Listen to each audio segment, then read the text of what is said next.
West Ham na Arsenal. Leo mashabiki wa Arsenal tumeshika roho mkononi bro.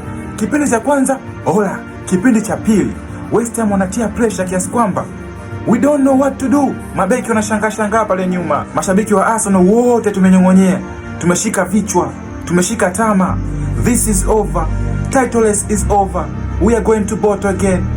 But David Raya anasema no, we are not gonna bottle again.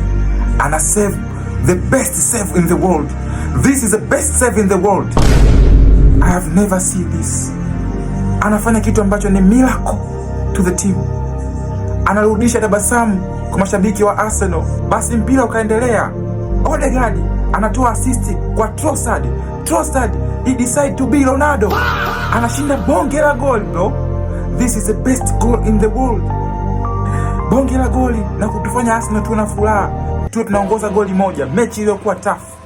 Baada ya muda mchache tu West Ham wanakuja na comeback. Wanarudisha goli moja. Lakini kwenye VAR inaonyesha kwamba walimkaba Raya. Walimnyaka kumnyonga jamani. Wanataka kutuulia Raya wetu. VAR inaonyesha goli likakataliwa dakika za mwisho, dakika 95. Basi mpira ukaisha. Arsenal fans na Arsenal nzima kwa ujumla tumeweza kupata pointi 3 kwa ubingwa bro. Bro, Trossard is better than Cristiano Ronaldo. Narudia tena, Trossard ni bora, ni noma kuliko Cristiano Ronaldo. David Raya ni bora kuliko Peter Cech, kuliko kipa yoyote ambaye unamjua yeye ni noma bro. Meskufichi bro, David Raya ndio kipa ambaye hajawahi kutokea tangia ulimwengu wa soka uanzishwe. We are the magnificent team bro. Arsenal is, yani sinisemeje bro, yani siwezi kuongea yani bro. I'm happy for Arsenal.